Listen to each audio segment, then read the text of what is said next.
Now, you've come in from New Jersey. Mm-hmm. You've come here for a family reunion. Yes. La Famiglia. What does that mean to you? Well, it means a lot. It's, my parents, we came here from Italy when I was 4.5. There was a big earthquake, actually. So it destroyed everything my parents had. And my This mom's was 1964. 69. 69. Okay, I'm sorry. 69. So 68, actually. We came at January 69. And my dad's sister, who was actually Dominic, Lenny's mom, told him, come to America. You don't have anything left. So we came. And me not having any brothers and sisters, it means a lot to be here because pretty much, Lenny is my first cousin. I was born late in life, so all my first cousins are much older than me. But their kids are like my first cousins, so they're like my brothers and sisters because, I didn't have any. So, it meant a lot to come here because, especially in Jersey, I moved to Jersey because of my wife. So it's just me and her family there. So the drive pretty much was a hop, skip, and a jump.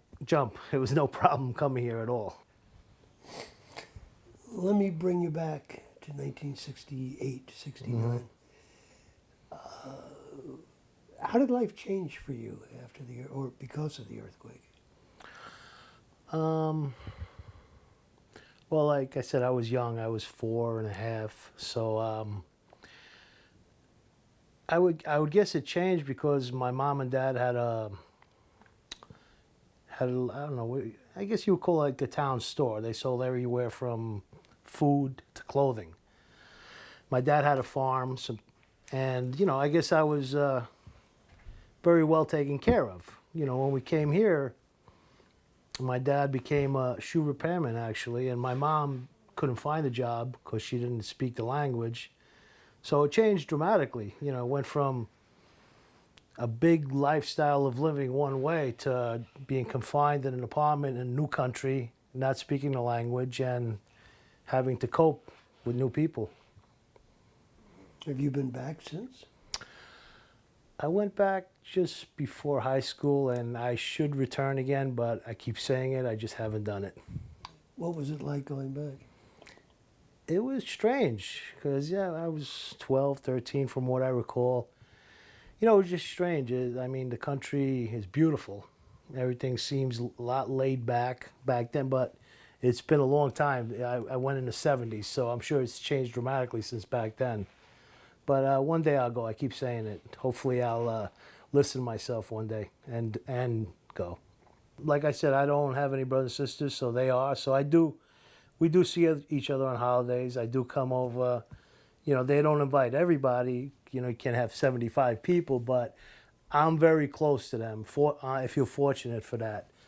My mom and dad were very close to Lenny's pop, my Uncle Dominic, and he was very close to us. I don't know if I said it earlier, my aunt, Nina, which was Lenny's mom, passed away when I was very young.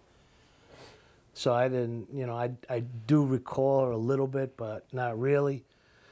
Then my Uncle Dominic remarried, but he was always close with us, and every time we came, my parents didn't drive, so he would drive us here. So I myself have been coming to holidays at my cousin Lenny's house before the kids were married, before we were all married. So I'm very close to them. I feel fortunate for that.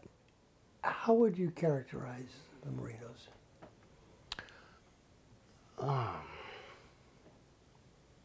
Very driven. They're a great family. They're driven to succeed, all of them. I can see that. But they're very loyal to their family, very loving, very protective. And if you need anything, they are there for you. That I know. And same thing with Lenny. His father was the best. He may have been a strict man and like it was his way or the highway, but if you needed something, you didn't even have to ask. He was always there for you, and that's how they are also. Is there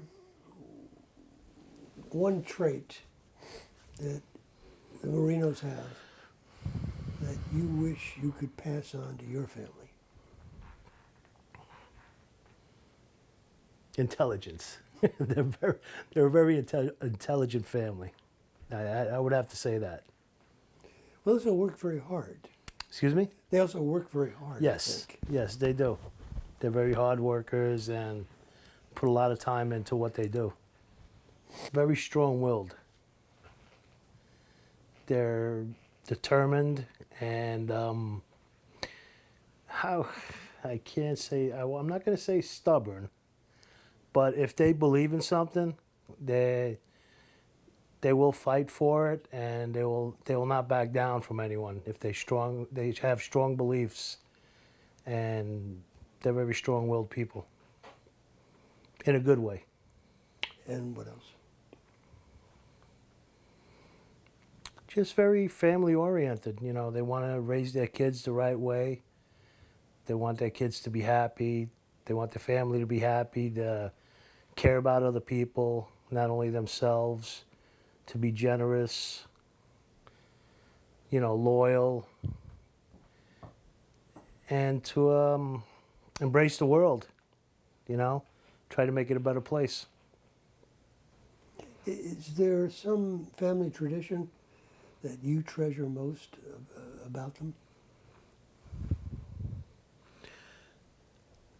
It seems like they get together every holiday. You know, they seem to find a way, no matter what's going on, who's going here, who's going there. They seem to always find a way to be together for the holidays, and you know, and myself also, you know, with them. What do you think an impact will be of this family reunion? What do you see coming out of it? I see a lot of happiness, and also I see sadness, because they'll just bring back memories of people that couldn't be here, that aren't with us anymore, you know, and a lot of the people that are here, I think they'll be happy. They'll smile when they see this video or see the CD, whatever is made out of this. I think they'll smile and be happy from just thinking back, you know, of the people that weren't here. I'm sure it'll put a smile to their face. You know, I think it's a very good thing. I mean, it was great going to look at the family tree that he has laid out on those tables. You know, I mean, like me, how can I say, my parents, they were quiet people, okay? And I was raised alone. I didn't have any brothers or sisters. And they didn't really speak too much. Not that they didn't love their family, or in Italy, they missed their brothers and sisters when they came here, because on both my mother and father's side, there were huge families that were still there. I mean, I would say 95% of our family was in Italy, if not more. But they didn't really speak to me too much. And I guess me, myself, I didn't ask.